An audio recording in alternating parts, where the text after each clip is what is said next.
तो अपने bio availability enhancement की बात कर रहे थे लास्ट लेक्चर में, ठीक है। उसी टॉपिक पे आगे चलते हुए अपने बात करते हैं। देखो, बायो अवेलेबिलिटी को इनहांस करने की अलग अलग अप्रोचेस हो सकती हैं। हमें किस अप्रोच पे काम करना है या हमारे पास कौन सी अप्रोच है, ठीक है, उसके बारे में हम बात करते हैं जो हमारे लिए फिजिबल है। देखो, सबसे पहली बात तो आती है फार्मास्यूटिकल अप्रोच की, कि हाँ हमारे डोजेस फॉर्म के अंदर कुछ चेंज कर पाए, ठीक है, दैट इज फिजिबल। वो हमारे लिए फिजिबल है कि हम अपने डोजेस फॉर्म के अंदर चेंजेस ला सकते हैं, ठीक है। एक डोजेस फॉर्म अगर काम नहीं कर रही है, इफेक्ट नहीं कर रही है, तो हम दूसरी डोजेस फॉर्म की तरफ मूव कर सकते हैं, ठीक है। दूसरी बात आती है फार्माकोकाइनेटिक्स डेवलपमेंट चेंजेस। अगर अपने बात करें फार्माकोकाइनेटिक्स चेंजेस के अंदर, यानी कि हमारे ड्रग की हम केमिकल नेचर के अंदर चेंजेस ला सकते हैं कि उसकी केमिकल जो एंटिटी है उसके अंदर कुछ डिजायरेबल फीचर्स को चेंज कर दिया जाए। इसके अलावा हम प्रोडक्ट को डिजाइन कर सकते हैं। और तीसरी बात आती है जो कि है बायोलॉजिकल अप्रोच। बायोलॉजिकल अप्रोच के अंदर आगे चल के इसको फिर फर्दर डिवाइड कर दिया जाता है बायोलॉजिकल अप्रोचेस को, कि एक तो ये है कि हम हमारे ड्रग की सॉल्युबिलिटी या डिसोल्यूशन रेट को चेंज कर सकें, हम अपने ड्रग की परमेबिलिटी को चेंज कर सकें, ठीक है, हम अपने ड्रग की स्टेबिलिटी को चेंज कर सकें, या फिर हम हमारे ड्रग की जो हमारे स्टमक में जाने के बाद, हमारे जीआईटी के अंदर जाने के बाद गैस्ट्रो इंटेस्टाइनल रिएक्शंस होती हैं, ठीक है, उन रिएक्शंस के अंदर कुछ चेंज ला पाए विद द हेल्प ऑफ या तो कोई अदर इंग्रेडिएंट उसके साथ दे दिया जाए, या ड्रग के अंदर ही कुछ इस तरह का चेंजेस लाया जाए कि ड्रग जो है हमारी बॉडी के अंदर जाने के बाद जैसा पहले इफेक्ट करती थी या हमें जिस तरह का इफेक्ट चाहिए उस तरह का इफेक्ट जाके वो प्रोड्यूस करे, ठीक है। तो आज हम पहले हम जो बात कर रहे थे, ठीक है, डिसोल्यूशन रेट की हमने बात करी थी। इसी डिसोल्यूशन रेट की बात को अपने फर्दर आगे बढ़ाते हुए सॉल्युबिलिटी की तरफ चलते हैं, ठीक है। देखो, सॉल्युबिलिटी क्या है, सॉल्युबिलिटी को अपने किस तरह से डिफाइन करते हैं। आप लोगों ने फर्स्ट सेमेस्टर के अंदर भी पढ़ा होगा सॉल्युबिलिटी की डेफिनेशंस के बारे में, कि क्वांटिटेटिव टर्म है कि कंसंट्रेशन कितने पार्ट्स ऑफ सोल्यूट, कितने पार्ट ऑफ सॉल्वेंट के अंदर डिसॉल्व होते हैं या उसके अंदर मिक्स होते हैं, ठीक है। यही क्या है, अपने आप में सोलुबलाइजेशन है। ये सोलुबलाइजेशन की डेफिनेशन भी दे रहा है, that can be defined as a preparation of thermodynamically stable, कि जो प्रोडक्ट हमारे पास जो फाइनल सब्सटेंस निकल के आ रहा है वो अपने आप में क्या होना चाहिए, सबसे पहले तो स्टेबल होना चाहिए, थर्मोडायनेमिकली स्टेबल होना चाहिए, ठीक है। Isotropic solution of a substance normally insoluble और slightly soluble given solvent by introduction of an addition of component or component और additional component, दोनों में से component भी हो सकता है, additional component भी हो सकता है। इसका मतलब क्या है कि हम जो अपना सोल्यूट उसके अंदर मिक्स, इस सॉल्वेंट के अंदर मिक्स करने जा रहे हैं, ठीक है, कितने पार्ट उस सोल्यूट के उस सॉल्वेंट के अंदर जाके मिक्स हो जाएंगे, ठीक है। ये वेरी अपन फर्स्ट सेमेस्टर से पढ़ते आ रहे हैं सोल्युबिलिटी के बारे में, कि कितने पार्ट रिक्वायर होते हैं, ठीक है, किसी सोल्यूट के किसी सॉल्वेंट के अंदर, यानी कि कितने इसका अगर दूसरे तरीके से इस बात को घुमा कर देखा जाए कि कितने पार्ट है, ठीक है, जो सोल्यूट है वो चारों तरफ से घेर लेता है, और सॉरी सॉल्वेंट है वो सोल्यूट के कितने पार्ट को चारों तरफ से घेर लेता है, ठीक है। जनरली वही है कि फ्रीली सोल्यूबल क्या है, वेरी सोल्यूबल क्या है, अपने आप में सोल्यूबल क्या है, ठीक है। इस सोल्यूबिलिटी के डिपेंड हमारी ड्रग जो है वो कौन सी सोल्यूबिलिटी रेंज के अंदर आती है उसको ध्यान में रखते हुए हम अपने ड्रग को मॉडिफाई करते हैं या हम अपने ड्रग को डिजाइन करते हैं, ठीक है। अब वही है सिंपल सी बात कि सबसे पहले की इंपॉर्टेंस क्या है जो हम अपनी सोल्यूबिलिटी की बात करते हैं, ठीक है। तो थेरेप्यूटिक इफेक्टिवनेस है कि drug depends on the bio availability. देखो, सॉल्युबल होगी हमारे स्टमक में जाने के बाद जो हमारी ड्रग है, हमारे जो जीआईटी फ्लूइड के अंदर जाके सॉल्युबल होगी, उसके पार्ट टूटेंगे, स्मॉल पार्ट्स के अंदर कन्वर्ट होंगे, हमारे जो अंदर सॉल्वेंट है उसके अंदर जाके डिसॉल्व होंगे, डिसॉल्व होने के बाद ही वो क्या है अपने आप में एब्जॉर्ब हो पाएंगे, किसके अंदर, हमारी प्लाज्मा के अंदर या हमारे ब्लड के अंदर, और एब्जॉर्ब होने के बाद ही वो क्या अल्टीमेटली अपना एक्शन जो है प्रोड्यूस कर पाएंगे। ये दूसरी भाषा में कहने की कोशिश कर रहा है कि डिपेंड्स ऑन द बायोअवेलेबिलिटी। ये सारी की सारी चीज बायोअवेलेबिलिटी पे डिपेंड ऑब्वियसली करती है, ठीक है। Ultimately upon the solubility of molecule, कि मॉलिक्यूल की जो सॉल्युबिलिटी है वो डायरेक्टली किसके ऊपर डिपेंड होगी, बिकॉज सॉल्युबल है तो अपने आप में स्मॉल पार्टिकल्स में टूटेगा भी तो एब्जॉर्प्शन भी होगा, एब्जॉर्प्शन होगा तो कहीं ना कहीं जाके उसका एक्शन भी आएगा, एक्शन भी आएगा तो it mean that will be bio available, biological available होगा। और अवेलेबल होगा तो ये अल्टीमेटली घूम के क्या होगा कि सॉल्युबिलिटी डायरेक्टली प्रोपोर्शनल है किसके साथ, बायो अवेलेबिलिटी के साथ। की जैसे जैसे सॉल्युबिलिटी बढ़ती जाएगी कहीं ना कहीं भी बायो अवेलेबिलिटी के ऊपर फर्क डिफरेंस जो है हमें देखने को मिलेगा। ठीक है, अपने आप में क्या है इम्पोर्टेंस पर अपनी इन चीजों को एग्जाम पॉइंट ऑफ व्यू से ये पॉइंट्स नोट कर सकते हैं, उनको लिख सकते हैं। ठीक है, that is important parameter to achieve the desired concentration, जितनी हमें कंसंट्रेशन चाहिए सिस्टमैटिक सर्कुलेशन के अंदर। ठीक है, क्योंकि अगर हम डिजायर्ड कंसंट्रेशन नहीं ऑब्टेन कर पाएंगे तो हम हमारी मर्जी का जो फार्माकोलॉजिकल रिस्पॉन्स है जो हमें चाहिए वो फार्माकोलॉजिकल रिस्पॉन्स भी नहीं आ सकता है। थर्ड ये कह रहा है एब्जॉर्प्शन। एब्जॉर्प्शन जो मैंने आपको फर्स्टली बता दिया कि अगर ड्रग सॉल्युबल है तो कहीं ना कहीं पे उसका एब्जॉर्प्शन मस्ट होगा। ठीक है, अगर अपनी सॉल्युबिलिटी ही शो नहीं कर रही है तो उसका उतना एब्जॉर्प्शन भी नहीं हो पाएगा। Any drug to be absorb must be soluble. Absorb तभी होगी जब क्या होगी, वो सॉल्युबल होगी और present in the form of aqua solution. Aqua solution के फॉर्म के अंदर है तभी उसका क्या है, साइट ऑफ एब्जॉर्प्शन पे जाके एब्जॉर्प्शन हो पाएगा। ठीक है, अब बात ये है कि हमें जो है वो सॉल्युबिलिटी को इंक्रीज करना है। देखो ये सारी चीजें आपस में एक दूसरे के साइमल्टेनियसली काम करती हैं कि हमें सॉल्युबलाइजेशन की टेक्निक्स को बढ़ाना है, हमें क्या है कि बायो अवेलेबिलिटी को बढ़ाना है, हमें डिसोल्यूशन को बढ़ाना है। ठीक है, अल्टीमेटली जाके कहाँ पे फर्क आएगा, हमारे ड्रग की बायो अवेलेबिलिटी पे फर्क आएगा। सॉल्युबलाइजेशन बढ़ेगा, डिसोल्यूशन बढ़ेगा। ठीक है, आगे चल के हम पढ़ेंगे केमिकल मॉडिफिकेशन के साथ जो है वो क्या है कि हमारी ड्रग का जो एब्जॉर्प्शन बढ़ेगा, अल्टीमेटली डिफरेंस कहाँ पे आएगा, हमारे ड्रग की बायो अवेलेबिलिटी के ऊपर डिफरेंस आएगा। ठीक है, ये वेरियस टेक्निक्स हैं जो अपने पढ़ते हैं। ठीक है, या जिनको अपने आगे चल के अपने पढ़ते भी बात करते भी कि कौन कौन सी टेक्निक्स को अपने यूज करके जो अपने आप में कम सॉल्युबलाइज्ड ड्रग है, ठीक है, उन ड्रग की सॉल्युबिलिटी को बढ़ाया जा सकता है। ठीक है, तो सबसे पहली बात है कि उसकी क्रिस्टल हैबिट को चेंज किया जा सकता है, उसका डिस्पर्शन बनाया जा सकता है, उसको लायोफिलाइज फॉर्म के अंदर चेंज किया जा सकता है। ठीक है, हैबिट के अंदर कि वो कौन सी फॉर्म के अंदर है, पॉलीमॉर्फिज्म है, उसकी एमॉर्फस फॉर्म है। ठीक है, ड्रग डिस्पर्शन का आप लोग पहले भी माइक्रो एनकैप्सुलेशन के अंदर पढ़ चुके हो लास्ट सेमेस्टर के अंदर कि हम यूटेक्टिक मिक्सचर बनाते हैं, सॉलिड डिस्पर्शन बनाते हैं, सॉलिड सॉल्यूशन बनाते हैं। ठीक है, आपने माइक्रो एनकैप्सुलेशन वाले में पढ़ा होगा। ठीक है, ये वेरियस फिजिकल टेक्निक्स हैं सॉल्युबिलिटी को एनहांस करने की। ठीक है, पार्टिकल साइज रिडक्शन फर्स्ट। ठीक है, पार्टिकल साइज रिडक्शन के अंदर सबसे पहली बात करते हैं कि हम उसको जो हमारे ड्रग है हमें उसका क्या करना है, पार्टिकल को रिड्यूस करना है। रिड्यूस किस लेवल तक करना है, जिस लेवल तक वो जा सकता है। माइक्रोनाइजेशन किया जा सकता है, अगर पॉसिबल है तो हम उसका नैनो फॉर्म के अंदर भी उसको कन्वर्ट कर सकते हैं, नैनो इमल्शन बना सकते हैं, नैनो सस्पेंशन बना सकते हैं। ये बात अपने लास्ट लेक्चर के अंदर कर चुके हैं, माइक्रोनाइजेशन के बारे में, सुपर क्रिटिकल फ्लूइड के बारे में, सोनो क्रिस्टलाइजेशन के बारे में और नैनो सस्पेंशन के बारे में। ठीक है, फिर वही है कि उसकी हैबिट को देखना कि पॉलीमॉर्फिज्म है, एमॉर्फस है, सूडो पॉलीमॉर्फिज्म है। ठीक है, उसका डिस्पर्शन बनाना। ठीक है, यूटेक्टिक मिक्सचर बताते हैं आगे चल के कि ये क्या है, सॉलिड डिस्पर्शन क्या है, सॉलिड सॉल्यूशन क्या है। ठीक है, फिर नेक्स्ट जब बात करेंगे केमिकल चेंजेस के अंदर जब चेंज किए जाते हैं तो हम उसकी क्या है चिलेटिंग एजेंट बना देते हैं, कॉम्प्लेक्सिंग एजेंट बना देते हैं। ठीक है, या हम किसी अदर थर्ड जो है हमारा इंग्रेडिएंट्स या जिसको अपन कह सकते हैं कि हम हमारी एपी के अलावा जो एक्सिपिएंट यूज करते हैं उस थर्ड एक्सिपिएंट की हेल्प से हम सॉल्युबिलिटी बढ़ा देते हैं। एग्जांपल है सर्फेक्टेंट। फॉर एग्जांपल की सर्फेक्टेंट की हेल्प से ये एग्जांपल हम मानते हैं सस्पेंशन के अंदर मेनली, या इमल्सिफाइंग एजेंट की हेल्प से क्या है कि अब हमारे ड्रग की सॉल्युबिलिटी को बढ़ा सकते हैं। ठीक है, तो जो इमल्शन है, जो सस्पेंशन है, वो इसके एग्जांपल्स के अंदर आते हैं।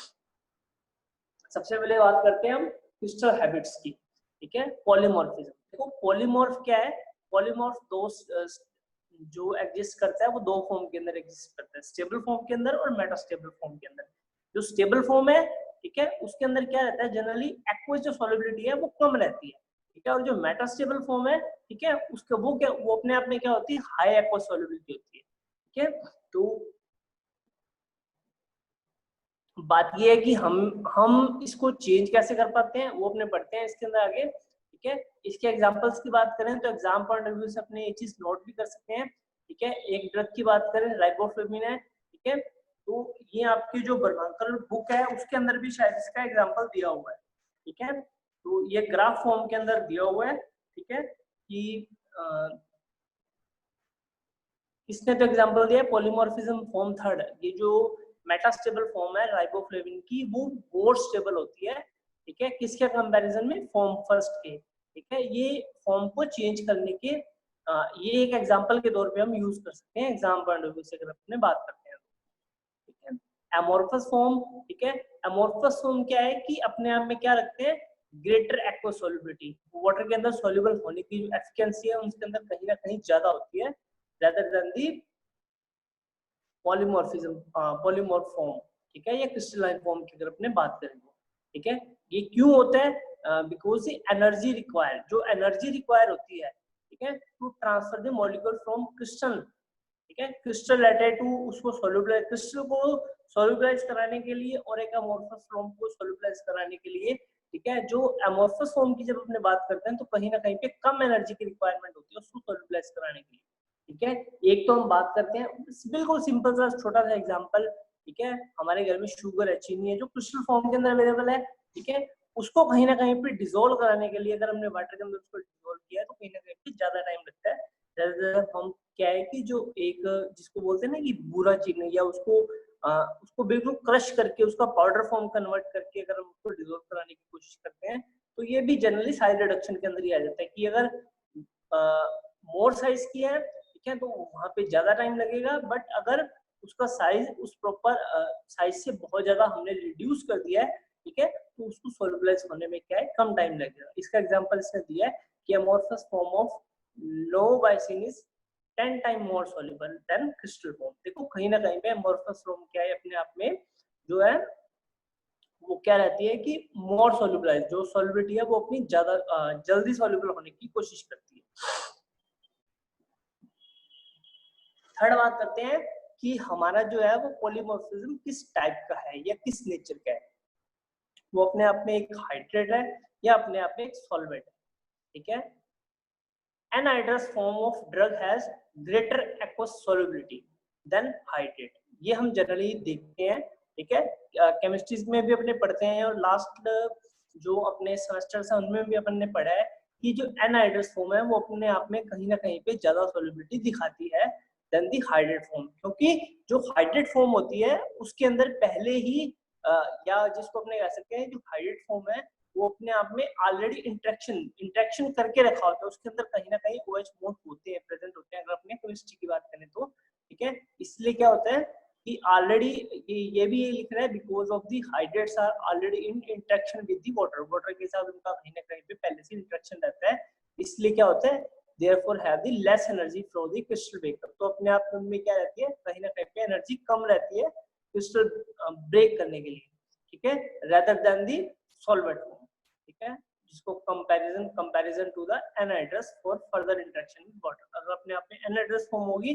ठीक है, तो कहीं ना कहीं पे ज्यादा सॉल्युबिलिटी अपने आप को शो करेगी, ठीक है। इसके एग्जांपल की बात करें तो anhydrous form of theophylline have higher solubility in comparison of the monohydrate form, monohydrate form के कंपैरिजन में अगर अनहाइड्रस की बात करते हैं यहाँ पे, ठीक है, तो ये दो एग्जांपल इसके दे रखे हैं, एक तो थियोफाइलिन का एग्जांपल दिया है, ग्लिसोफुल्विन का एग्जांपल दिया है। ग्लिसोफुल्विन अपने आप में क्या है, एंटी फंगल टैबलेट के तौर पे काम की जाती है, मार्केट के अंदर इसका ग्लिसोफुल्विन 250 mg के नाम से भी टैबलेट आती है, ठीक है।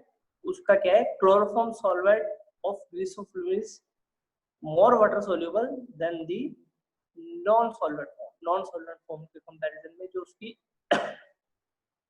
सॉल्वेंट फॉर्म है वो क्या है, अपने आप में कहीं ना कहीं पे ज्यादा सॉल्युबिलिटी शो करती है, ठीक है।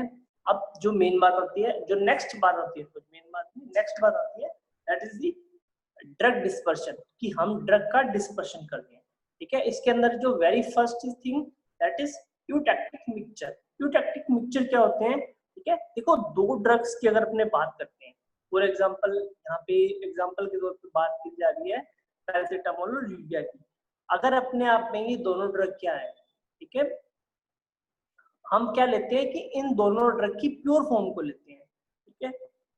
फॉर एग्जांपल पैरासिटामोल ड्रग ए है और यूरिया ड्रग बी है, ठीक है, तो हम प्योर फॉर्म ऑफ ए लेंगे, प्योर फॉर्म ऑफ बी लेंगे, crystal form, not amorphous form, crystal form of A, crystal form of B, ठीक है, प्योर फॉर्म को। फिर उसको क्या करेंगे, मेल्ट करेंगे, ठीक है, उसको लिक्विड मिक्सचर, ऑब्वियसली अगर उसको मेल्ट करेंगे तो लिक्विड फॉर्म के अंदर कन्वर्ट हो जाएगा।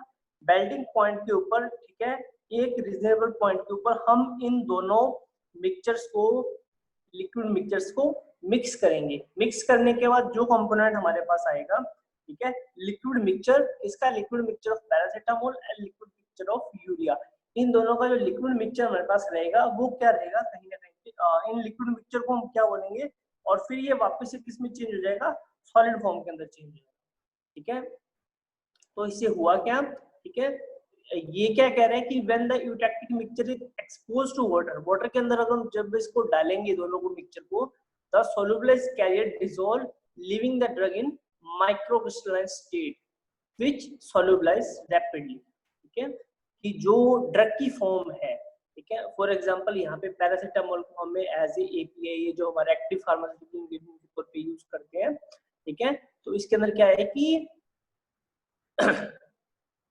जो कैरियर है, कैरियर तो डिसॉल्व हो जाएगा, ठीक है, और जो हमारी ड्रग है उसको माइक्रोक्रिस्टलाइन फॉर्म के अंदर छोड़ देगा, जो कि अपने आप में सोलुबलाइज हो जाएगी हमारे स्टमक के अंदर या हमारे सर्कुलेशन, जो हमारे जीआईटी के अंदर। और डिसॉल्व होने के बाद क्या होगा, उसकी अगर जल्दी डिसॉल्व हो जाएगी कहीं ना कहीं पे उसका एब्जॉर्प्शन भी जल्दी देखने को मिलेगा,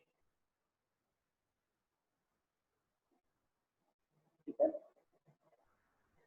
अब ड्रग डिस्पर्शन की बात करते हैं। ड्रग डिस्पर्शन की बात करें, वेरियस अगर कैरियर्स के अंदर बात करते हैं, ठीक है, तो इसको 3 मेथड से किया जाता है, ठीक है। सॉलिड डिस्पर्शन के बारे में अपन पहले जो माइक्रो एनकैप्सुलेशन वाला चैप्टर है उसके अंदर ये बात कर भी चुके हैं, ठीक है, फिर भी हम इसको दोबारा पढ़ते हैं, ठीक है। सॉलिड डिस्पर्शन क्या है कि डिस्पर्शन ऑफ वन और मोर एक्टिव इंग्रेडिएंट, एक या एक से ज्यादा एपीआई की अगर हम बात करते हैं, ठीक है, उसको क्या करते हैं, एक सॉलिड स्टेट कैरियर के अंदर इंसर्ट करा देते हैं, ठीक है, वो अपने आप में क्या है, एक सॉलिड डिस्पर्शन है, ठीक है। तो इसके 3 मेथड है, first is hot melt method, second is solvent evaporation method and third one is cold melt exclusion method. ये मेथड आप लोगों ने जो इनकैप्सुलेशन वाला चैप्टर है उसके अंदर पढ़े हुए हैं, फिर अपन इसके बारे में बात करते हैं, ठीक है। जो फर्स्ट मेथड है हॉट मेल्ट मेथड, इसके अंदर क्या करते हैं कि ड्रग और व्हीकल्स को यूज करते हैं, ठीक है। मेनली जो हमारी जो ड्रग है वो उसकी जो सॉल्युबिलिटी है वो ऑर्गेनिक सॉल्वेंट के अंदर नहीं रहती है, ठीक है, और उसका मेल्टिंग पॉइंट जनरली कम होता है, ठीक है। मेल्ट कराया जाता है इसको, ठीक है, मेल्ट कराने के बाद उसको जो क्विकली फ्रीज करा दिया जाता है, फ्रीजिंग उसकी बहुत जल्दी करते हैं, ठीक है, फ्रीजिंग करते हैं, उसके बाद उसको डोजेज फॉर्म के अंदर कन्वर्ट कर दिया जाता है, ठीक है। रिक्वेस्ट साइट्स इसके अंदर मेनली क्या रहती है, मेनली हमें देखने वाली चीज ये रहती है कि हमारी जो ड्रग है, ठीक है, और जो कैरियर है दोनों को मोल्टन फॉर्म के अंदर लाके उनको मिसिबल करा दिया जाता है। और एक चीज इसके अंदर ध्यान रखने वाली होती है कि हमारी जो ड्रग है वो कहीं ना कहीं पे थर्मो स्टेबल रहनी चाहिए, उसकी इनस्टेबिलिटी नहीं, ये नहीं होना चाहिए कि थोड़ा सा टेम्परेचर दिया, वो टेम्परेचर बढ़ाने पे ड्रग अपने आप में क्या होगी, इनस्टेबल होगी। अगर ड्रग स्टेबल होगी तो ही हम इस मेथड से क्या है सॉलिड डिस्पर्शन बना सकते हैं, ठीक है। और स्पेशल कंडीशन के अंदर ये भी यही चीज लिख रहा है कि उन ड्रग्स के लिए ही सूटेबल है, ठीक है, and vehicles with promising heat stability, कि वो टेम्परेचर बढ़ाने के साथ क्या रहती हैं, स्टेबल रहती हैं। उन ड्रग्स के ऊपर ही इस मेथड को यूज करते हुए हम क्या बना सकते हैं, सॉलिड डिस्पर्शन बना सकते हैं, ठीक है। Second method is solvent evaporation method.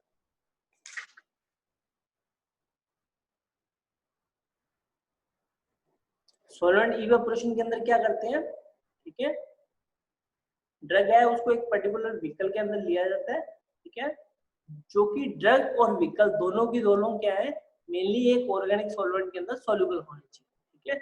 Soluble होने के बाद उसको क्या किया जाता है, सॉल्युबल करा दिया जाता है, सॉल्युबल कराने के बाद वो क्या है, एक सॉल्यूशन फॉर्म के अंदर कन्वर्ट हो जाते हैं, ठीक है। कन्वर्ट होने के बाद क्या किया जाता है कि जो टेम्परेचर रेंज के डिफरेंस की वजह से क्या है कि जो हमारा सॉल्वेंट है उस सॉल्वेंट को इवेपोरेट करा दिया जाता है। इवेपोरेट कराने के बाद क्या है कि हमारे पास क्या बचता है, एक को-प्रेसिपिटेट बचता है। को-प्रेसिपिटेट क्या है, वही क्या है हमारे पास एक हमारी जो है वो डोजेज फॉर्म है, उस डोजेज फॉर्म को ही हम क्या है सॉरी उस ड्रग को ही क्या है हम as a dosage form use करते हैं, ठीक है। ये किस तरह की ड्रग्स के लिए यूज किया जाता है? ये वो ड्रग जो अपने आप में क्या है कि अपने आप में क्या होती है, वोलेटाइल होती है और उनकी पुअर स्टेबिलिटी होती है। अगर अपने टेम्परेचर की बात करें तो टेम्परेचर के कंपैरिजन में उनकी पुअर स्टेबिलिटी रहती है, ठीक है। और इसके अंदर प्री रिक्विजिट्स क्या रहती हैं कि this solvents evaporation can be done by spray drawing की हेल्प से करते हैं।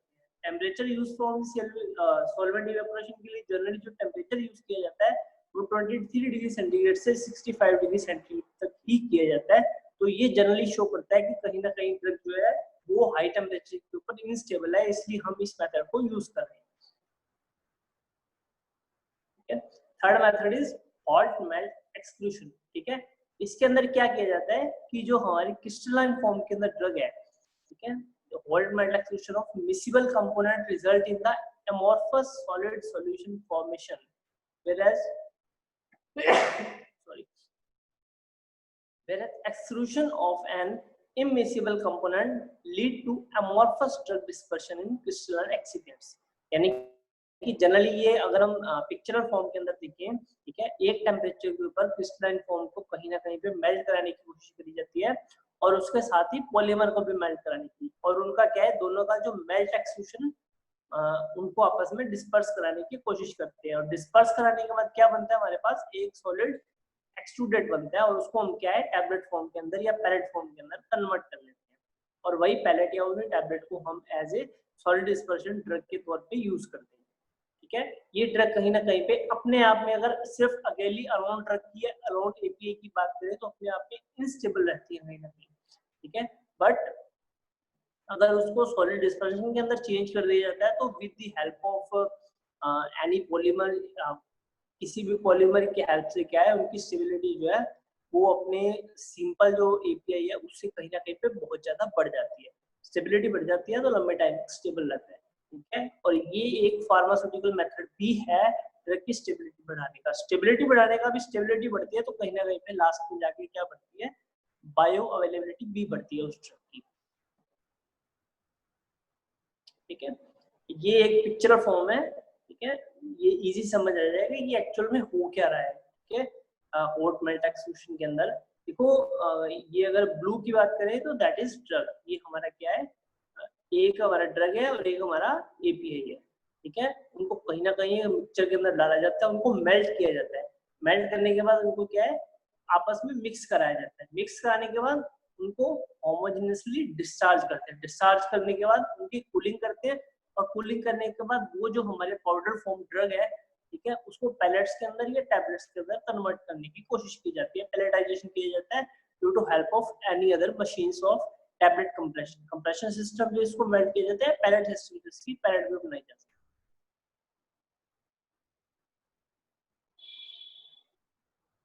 ठीक है। अब नेक्स्ट बात होती है सॉलिड डिस्पर्शन। एक्चुअल में है क्या सॉलिड डिस्पर्शन? क्या solid dispersion prepared by solvent और को प्रेसिपिटेशन मेथड, ये अपन आप जो लास्ट स्लाइड के अंदर पढ़ चुके हैं कि क्रो प्रेसिपिटेशन है क्या यहाँ पे, ठीक है। एक सोल्यूट लिया जाता है, सॉलिड कैरियर सॉल्वेंट लिया जाता है, कि कैरियर सॉल्वेंट के तो उस तरह का एक सॉलिड लिया गया, उसको कहीं ना कहीं पे लिक्विड फॉर्म के अंदर कन्वर्ट करके रखा गया, उसके अंदर सोल्यूट डाला गया और वापस उसको सॉलिड फॉर्म के अंदर कन्वर्ट कर दिया गया। ये क्या है कि dissolved in a common volatile liquid solvent such as alcohol, यानी कि दोनों को फॉर एग्जांपल अल्कोहल के अंदर डिसॉल्व कर लिया, हमारे सोल्यूट को भी और हमारा जो सॉल्वेंट है उसको भी, ठीक है। और लिक्विड सॉल्वेंट जो हमने लिक्विड सॉल्वेंट लिया था उसको रिमूव कर दिया गया, इससे इवेपोरेशन की हेल्प से, ठीक है। एक पर्टिकुलर टेम्परेचर डिफरेंस को यहाँ पे लेके चलते हुए साथ में इवेपोरेशन किया गया, और इवेपोरेशन की हेल्प से कहीं ना कहीं पे जो हमारा सॉल्वेंट है उसको रिमूव कर दिया गया, और जो फर्दर बचा वो हमारे पास क्या बचा, एक प्योर सॉलिड डिस्पर्शन बचा हमारी ड्रग का। फिर उसको हम क्या है, हम डोजेस फॉर्म के अंदर कन्वर्ट करके उसको एज ए ड्रग कंपोनेंट के तौर पे यूज कर सकते हैं, ठीक है, डोजेस फॉर्म के तौर पे यूज कर सकते हैं। ये एग्जांपल है इसका, अमोर्फस सल्फोथायाजोल क्रिस्टल यूरिया के अंदर, ठीक है। सॉलिड सॉल्यूशन क्या है अपने आप में, ठीक है, वो सॉलिड डिस्पर्शन था, डिस्पर्स किया गया था, ये सॉल्यूशन है। Two component of crystalline crystallize together in a homogenous one phase system, इसको वन फेज सिस्टम के अंदर लाया जाता है, क्रिस्टलाइन फॉर्म है उसको मेल्ट कराया जाता है, बिकॉज ऑफ रिडक्शन पहले से ही पार्टिकल साइज को रिडक्शन कर दिया गया, पार्टिकल साइज को बहुत छोटा कर दिया गया। उसकी वजह से क्या होगा कि because of reduction in particle size to the molecular level, उसको बहुत स्मॉल लेवल पे लिया है, जिसकी वजह से क्या है कि solid solution show greater aqueous solubility. अपने आप में क्या है वो कहीं ना कहीं पे जो एक्वस सॉल्युबिलिटी है वो बहुत ज्यादा दिखाएगा।